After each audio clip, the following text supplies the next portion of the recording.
Olá, louvado seja nosso Senhor Jesus Cristo, para sempre seja louvado. Glória ao Pai, ao Filho e ao Espírito Santo, como era no princípio, agora e sempre. Amém. Queridos irmãos e irmãs, paroquianos da nossa paróquia, Nossa Senhora da Abadia, Diocese de Cristalândia, graça e paz. Que Deus abençoe e ilumine a todos nós, nos fortalecendo na fé e ajudando a gente a acreditar cada vez mais naquilo que Deus espera de nós.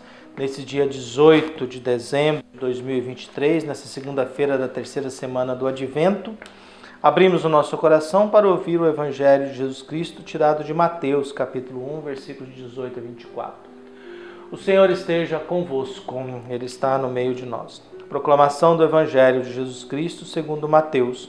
Glória a vós, Senhor. A origem de Jesus Cristo foi assim.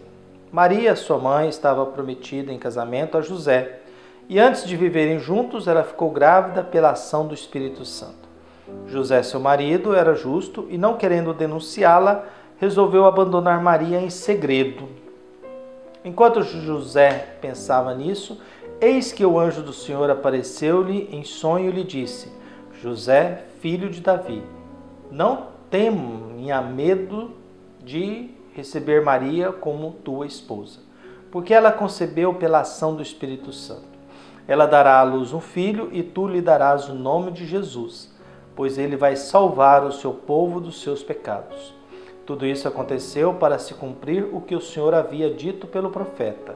Eis que a Virgem conceberá e dará à luz um filho. Ele será chamado pelo nome de Emanuel, que significa Deus está conosco.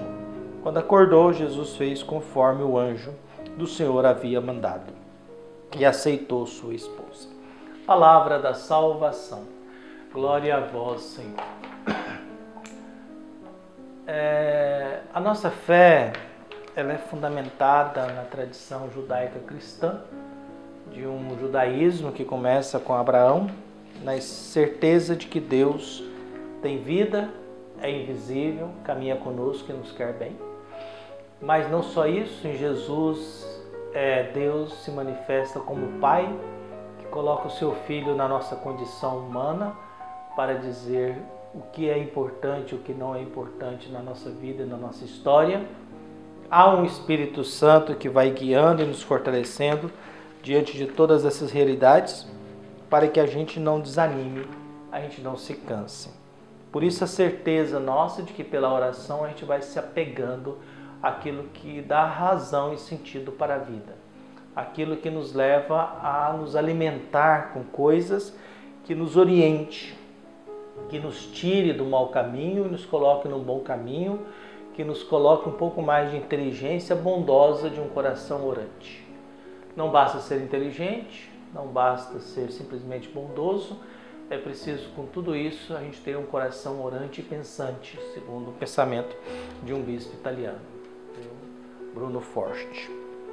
Nossa querida Cora Coralina, poetisa e contista brasileira, que nasceu em 1889 e morreu em 1985, dizia: se temos que esperar, que seja para colher a semente boa que lançamos hoje no solo da vida. Se for para semear, então que seja para produzir milhões de sorrisos, de solidariedade, de amizade.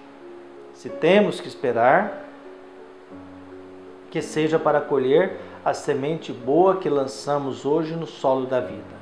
Se for para semear, então que seja para produzir milhões de sorrisos, de solidariedade e amizade.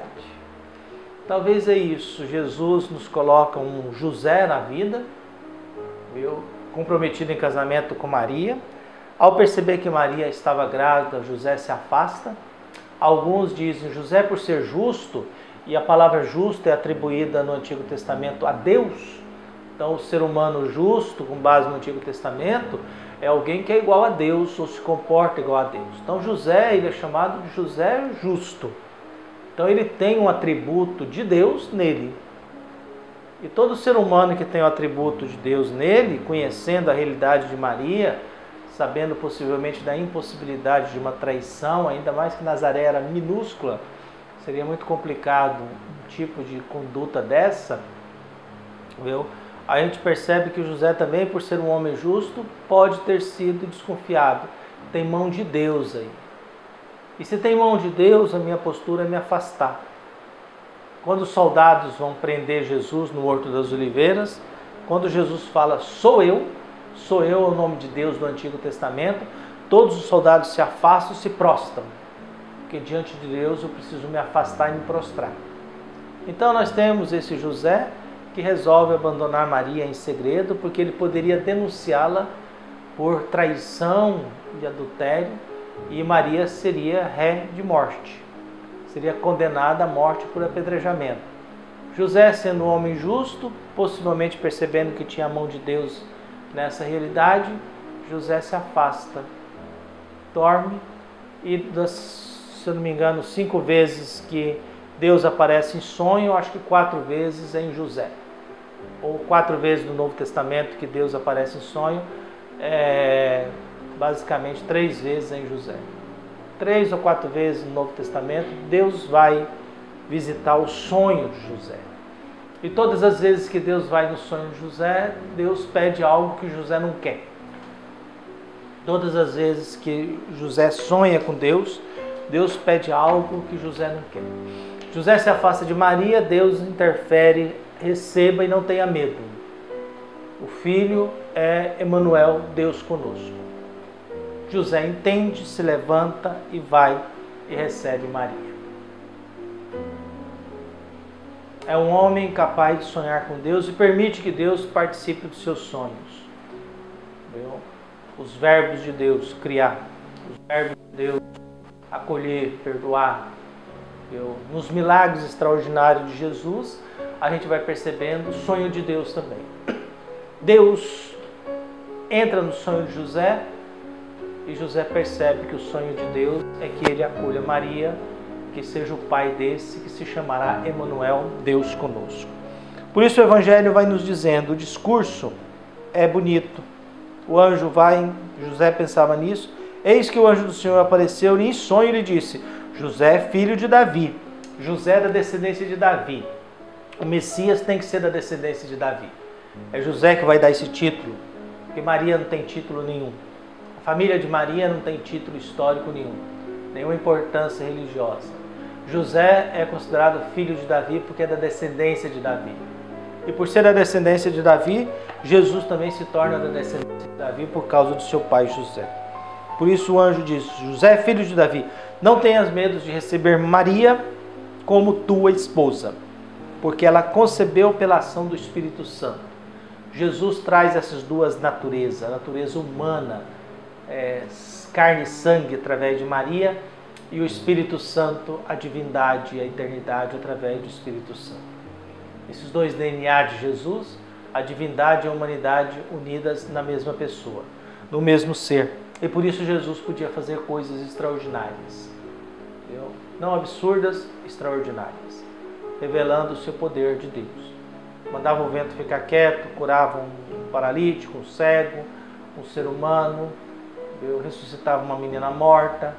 Jesus pode disso por causa da ação do Espírito Santo. Ela dará à luz um filho e tu lhe darás o nome de Jesus. Quem dava o nome à criança era o pai. Era o pai que dava o nome à criança.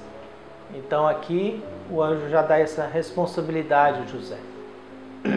Ela está grávida por obra do Espírito Santo e você lhe dará o nome de Jesus, que quer dizer Emanuel, Deus está conosco.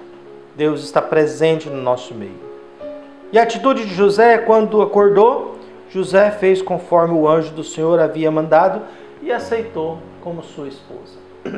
José é um homem obediente. É um homem que permite que Deus participe dos seus sonhos.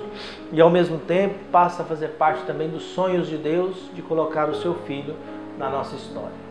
Jesus, para entrar aqui, precisa da colaboração humana, da licença humana, da permissão humana. Deus não invade a nossa vida sem nos respeitar e sem reconhecer os nossos limites. Por isso peçamos a Deus que abençoe e ilumine a todos nós, nos fortaleça na fé, que tenhamos paz, esperança e saúde. Um abraço e até mais.